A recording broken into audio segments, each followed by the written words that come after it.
Chapter 13. Hermione and Draco lay with tangled limbs and gentle touches for a long while. Draco was alternating tracing his fingers down her spine and twirling a curl around his finger while she rested her cheek on his gently rising and falling chest. Shit! Shit! She exclaimed suddenly, causing Draco to jump. I don't take anything. I mean, contraceptive potions? Draco laughed and grabbed his wand off the nightstand. He waved it over her abdomen and said, Contraceptus. That works as well as the vials? Guess we'll find out, he smirked. It'll be all right, Granger. You seem, very knowledgeable about that spell. I seem knowledgeable about a simple spell that I've cast once in front of you. I must be knowledgeable about a lot of things, if that's all it takes, he teased. You know what I mean. Am I about to get in trouble for not being celibate the last 5 years? Of course not. I didn't say that. Then what are you saying? Nothing. Just that you're knowledgeable. Okay, he smiled. Okay, she grumbled. Chelsea looks cute on you, Granger. I think I rather like you like this. Me? Jealous? Ha! Ha! Never. Draco rolled her on top of her again and nuzzled his stubbled chin into her neck, earning a giggle and a slap.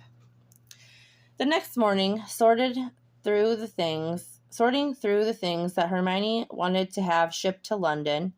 There wasn't much. Everything else she would dump or donate. It would have been far quicker if she wanted to keep everything, because magically they could have flicked their wands and everything would have ended up in boxes. As it were, she was sifting through memories from days long past, trying to decide if she was being sentimental or a hoarder. Throughout the morning and afternoon, Draco would come up behind her and try his best to distract her, kissing on her cheeks and wrapping his arms around her. Hermione remained strong. That was until he had picked her up and laid her bottom firmly on the counter, trapping her with his kisses, and she succumbed to a tryst in the kitchen. Finally, collapsing with her bent over the counter, Draco behind her and her legs threatening to give out from underneath her. He was incredible. He made her feel like a much younger, sexier version of herself. He was gentle enough to be sweet and hard enough to be hot. They redressed, and he placed his hands on either side of her face, kissing her deeply. I think we're almost finished up, right? Yes, I think that's about it, I admit. I'm a bit sad. There were lots of memories in this place. I can't believe it's over. There will be lots more memories in England, I assure you. What do you say if we spend one more night? You can put on a dress, and I'll put on a tie. We can go get some dinner, and then come back here where I can ravage you again. She laughed and slapped his shoulder playfully. You insatiable Slytherin. Not up for it, my little lioness? He waggled his eyebrows. Wow, it wouldn't be in my character to back out of a challenge like that.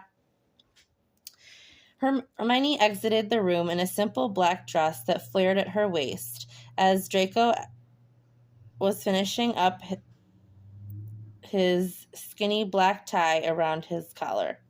I think the last time I wore this was at a funeral, she shifted uncomfortably. You look brilliant. He walked over to her, fussing with his cufflinks and kissing her on the cheek. He grabbed his jacket off the back of the chair. Ready? Ready, she smiled. They sat in a Muggle restaurant that was just a few blocks up. Hermione had chosen a lovely bottle of Cabernet Sauvignon, and as she took her first sip, she melted at the bold, smooth flavor. The waitress stared too long at Draco for Hermione's liking, but his gaze never left Hermione. So I think we should discuss our plan upon returning back to England, Draco said formally, swirling his wineglass. Okay, what do you have in mind? Well, as you know, Liam will be expected to have certain responsibilities to the Malfoy name. It's far off, but a position at Malfoy and Company, which he'll be groomed for. He will need to make appearances at different functions where children are permitted, just those types of things. Hermione gaped at him, and then rolled her eyes. He's 4. Obviously, but it is still important that those expectations are laid out. Draco, I know this is going to take some work, us co-parenting, but I'm not about to strip away our 4-year-old son's freedom of choice because you have some insane idea about what his life should be like. That's not what I'm doing, he argued quickly. Yes, it is. It's exactly what your father did to you. I won't do it to Liam. If he wants to be a teacher or an Auror or a bartender, to which Draco scoffed, then he will. I have no doubt that he is going to do something exceptionally brilliant, but that's his choice. Draco ground his teeth. All right, but I'd like him to know he has the option to work at my company. I'd like him to spend time with me there. Of course, that's fine. Now, about the living situation. Draco, we've discussed this. I understand, but let me make something clear on the matter. I don't date lightly. That's why I've never really done it. You and Liam, you aren't a trial run or a game I'm playing at. I am in this for the long haul. Obviously with Liam, but with you too. I want Liam to know we are together, if that's what we are. I want to be able to kiss you in public and not have Rita fucking Skeeter write up that you are on a date with anyone else but me.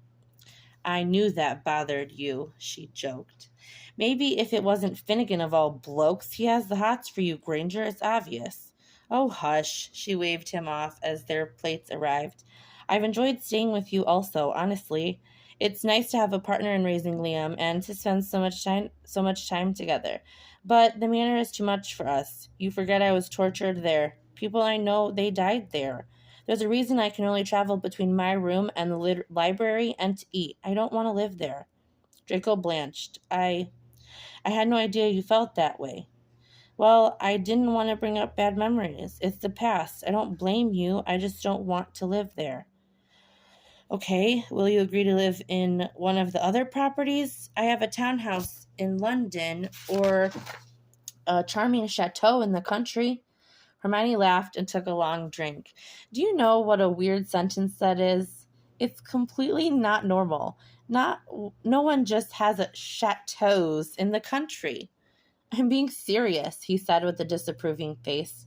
Okay, I'll take a look at the townhouse. And I don't mean to scare you off, but if things go well between us, I'd rather like to not have a house and mortgage I'm tied to. No scaring me, Granger. Draco grinned widely. Maybe there's a bit of Gryffindor in you yet, she joked. Not funny. Draco had her back pressed against the door to her flat, and his hands were traveling to places that a 13-year-old version of himself would have never thought possible. Aloha Mora. He broke the kiss quickly to mumble before quickly turning the knob and pressing them into her flat. It was a mess of drunken kisses and groping hands, ripping clothes from the other until they were tumbling towards the bedroom, and Draco fell back, Hermione straddling him. She quickly impaled herself, and as he looked up at her, he was in awe of her raw sexuality. She wasn't some pornographic woman writhing on top of him. She was the crux of sex. Her hands lifted her hair up and knotted in her curls, her mouth making the most delicious O shape as she fell again and again on top of him. He struggled to keep his composure and swore to whatever God was listening that he would not fall to pieces as her teardrop breasts bounced in front of him. As she round her rapture, he flipped her quickly onto her back where he could set his own hammering pace. Her nails left a trail of red marks down his arms, and the pain spurred him. He came hard as she unraveled for a second time. He fell panting on top of her, and she started giggling. He froze. Granger, you shouldn't laugh at a bloke like that. I just gave you a damn good ride, if I say so myself. No, no, no. She continued giggling. I was just thinking we need to get better at remembering silencing charms.